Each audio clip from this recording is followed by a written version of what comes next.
Well, as I've been introduced, I'm Justin Glisan. I'm the state climatologist of Iowa, and I'm very happy to be here to present some trends and observations with you. I work for the Iowa Department of Agriculture and Land Stewardship, so we do have a very agricultural focus in terms of the work that I do, since agriculture drives the state economy. So what I'll show you today, and I have 15 minutes, so I'll kind of get through this pretty fast. Trends that we've seen in precipitation and temperature since the observational record started 1895, and then the last 30 years, and we'll kind of see the differences that we've seen in trends recently versus the long term. Then I'll talk about precipitation trends, especially in terms of extremes. What we're seeing is a shift from lower intensity rainfall events to high intensity rainfall events. And of course, this has very many impacts in agriculture and in infrastructure in terms of the metro area. I'll also talk a little bit about drought considerations and parts of the state in which we're seeing long-term dryness, perpetual dryness.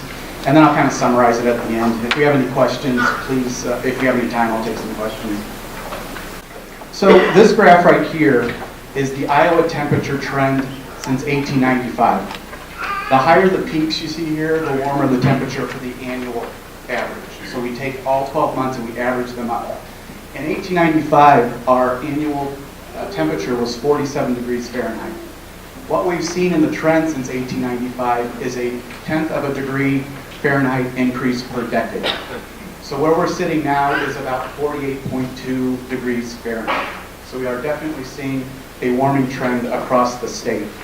Now, when we have a warmer atmosphere, what happens is we have more capability for the atmosphere to hold water vapor.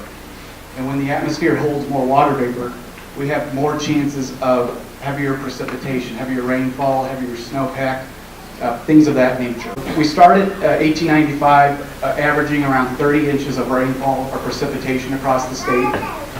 What we've seen is effectively a 4/10 of an inch increase per decade. So we're about 5 inches above where we were about 124 years ago. And this is tied into the temperature trend that we're seeing. Again, a warmer atmosphere, we have a higher capability of holding water vapor in the atmosphere. Now we're going to look at the same two plots, but for the last 30 years. Climatologists consider 30 years a climate decade because we're able to average out things like El Nino, a larger scale of Julian oscillations, things that affect the long-term circulation pattern across the United States. Over the last 30 years, in terms of temperature, we're about 48 degrees in 1988. Right now, we're at 49 degrees. So we've seen that same increase over the last 30 years as we did since 1895. So we've almost quadrupled the temperature increase in the atmosphere and at the surface. So we're at 4/10 of a degree per decade over the last 30 years. Now what this means for precipitation is we've increased 5 inches average in the state of Iowa over the last 30 years. It's 5 inches.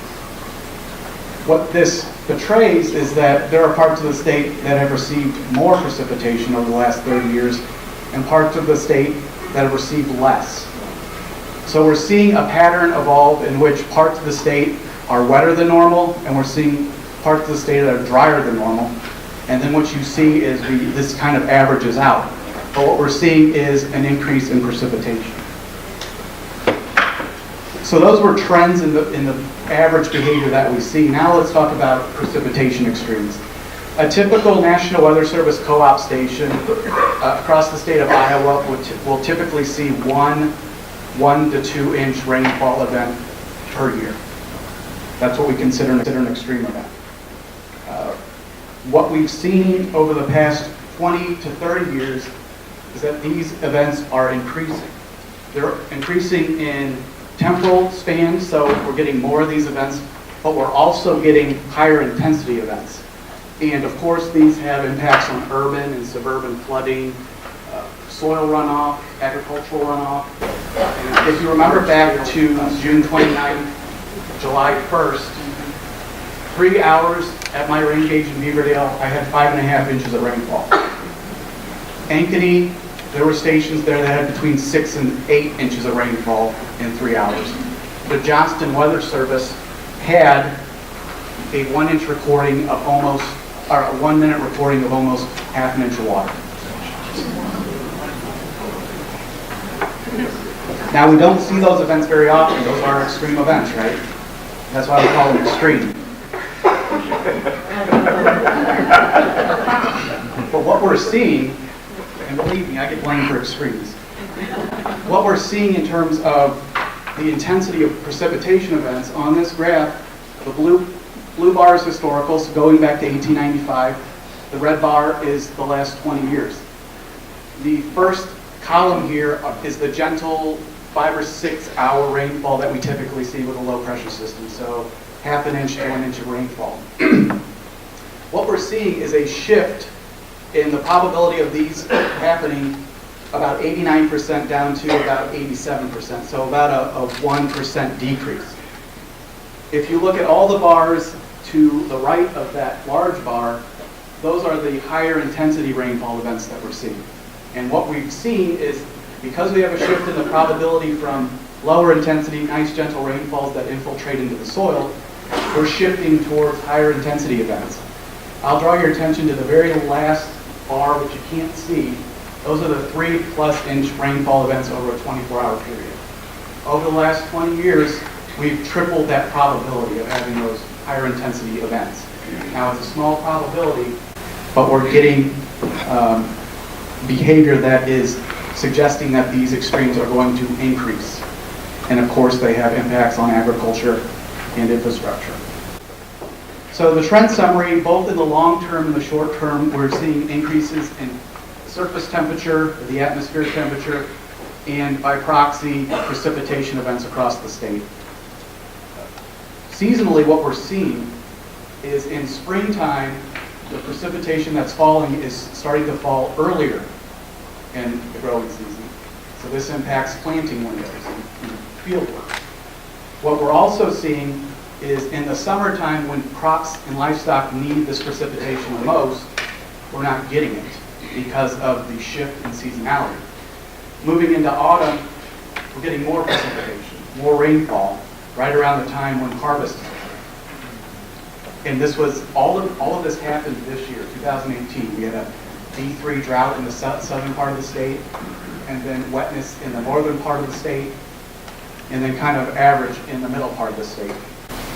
So we are seeing a pattern that looks like it's locking in terms of where precipitation is falling and where we're not getting precipitation. This plot will show you the 2018 drought at peak, August 21st. And that red region down in the southern part of the state, that's Davis, Appanoose, Wapello, and counties. Those were the counties that had the severest drought. The bottom plot here is the U.S. Drought Monitor map as of this week. Drought and abnormally dryness, which is that yellow section up there.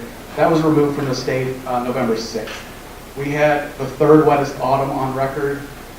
September, October, November was the wettest September, October, November in period. April was the first coldest month on record. June was the 10th warmest and 10th wettest. May was the third warmest. So this was quite a year to start a state climatologist. The plot on the right shows you the above average amount of precipitation that we had since peak of drought. So you can see statewide we've had above average precipitation. So it's a very odd set that we've had, and I'll show you in these last few maps. This is the 1 year average precipitation across the state. The bluer or the greener the colors, the more above average that we are.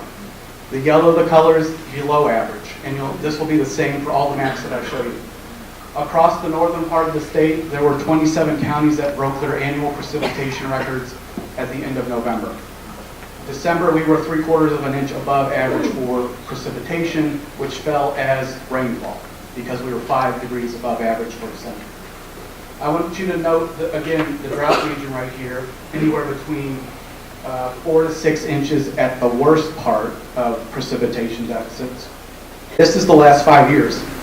Same map, but there's a pattern that's starting to appear.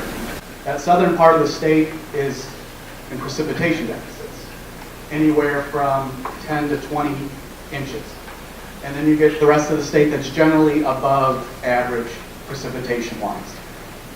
This is the last 10 years. Pattern kind of shifted a bit, but we're still seeing that dry pattern locked in the southern part of the state. And then very wet conditions on the Wisconsin, Illinois, Iowa border. This has to do with our large-scale circulation behavior in the jet stream. This is the last 20 years. Anywhere from 30 to 45 inches below average for precipitation in the southern part of the state, and that pattern starts to creep up into the central part of Iowa.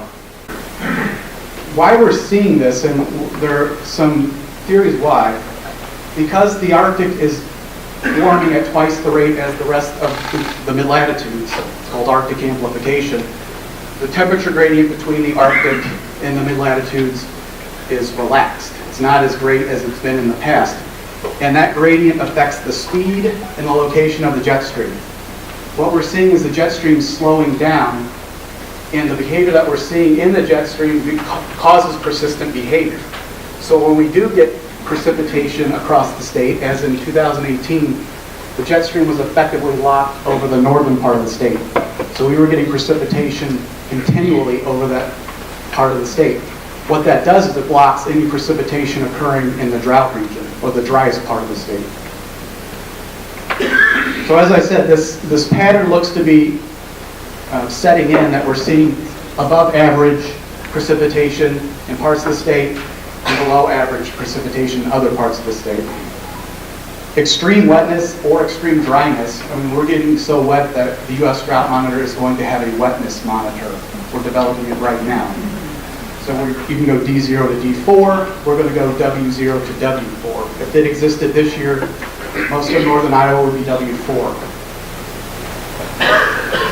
We're seeing a trend lock in, and what's happening is it's narrowing the harvest and planting window, as well as the field work and livestock work during the summertime, because we're not seeing that precipitation. So yes, the numbers are telling us something, and these are observations, these are facts. That's all I have.